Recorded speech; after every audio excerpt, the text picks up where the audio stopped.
Daniel still family ties. How could you leave me alone today? She said accusingly, and he looked around and didn't see her kids.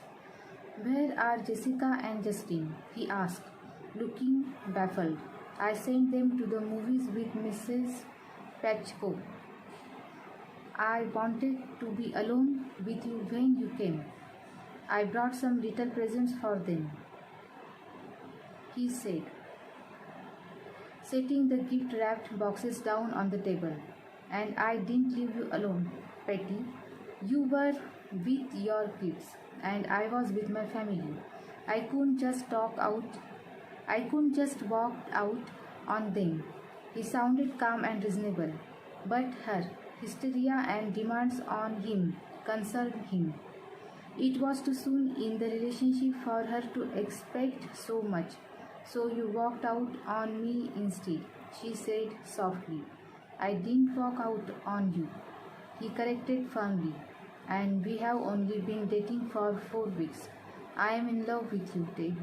He would have been more convinced if she hadn't said it to him the first night. For him, love was something that grew slowly over time, not something that burst into full bloom on the first night. He was growing more and more attached to her, but he still wanted to be sure that it was love and not just fabulous sex. He was pleased to see that she was wearing the sweater he had given her, although she hadn't seemed excited about his gift and wanted something else from him. She forgot that he was 24 years old and a student, and a white cashmere sweater was a big gift for him. Annie had been thrilled with the cashmere shawl he had gotten from the same place, but Patty had made it clear she wanted a promise ring. The very idea of that had stunned him. It wasn't appropriate after only 4 weeks. She was going much too fast for him, and it made him uncomfortable. Even a man her own age wouldn't have been ready to move that quickly.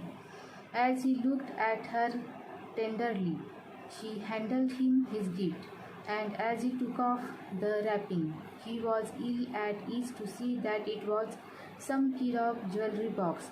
He gasped when he opened it. It was a beautiful old gold man's watch, and not at all the key, and not at all the kind of thing he would wear. He was wearing the Cartier diver's watch from his sister, which was much more age appropriate, and he was even more uncomfortable seeing that Patty's was an expensive gift. Do you like it? Patty asked hopefully. It was my father's. It's beautiful, he said quietly, closing the box without putting it on his wrist. But I can't accept it. That's a really big gift, and it was your father's. You can't just give that to someone like me. Why not? What do you mean? She looked hurt. You hardly know me. What if we break up? You don't want me going off with your father's watch. You should keep that for Justin one day, just as his own father's watch was waiting for him. But he had never worn it yet, and he had it in a set for him. Then don't break up with me, Patty said, sounding pathetic. I want you to have it, Ted. Now, not now, he said gently, and silenced her with a kiss. And a moment later, the predicable happened.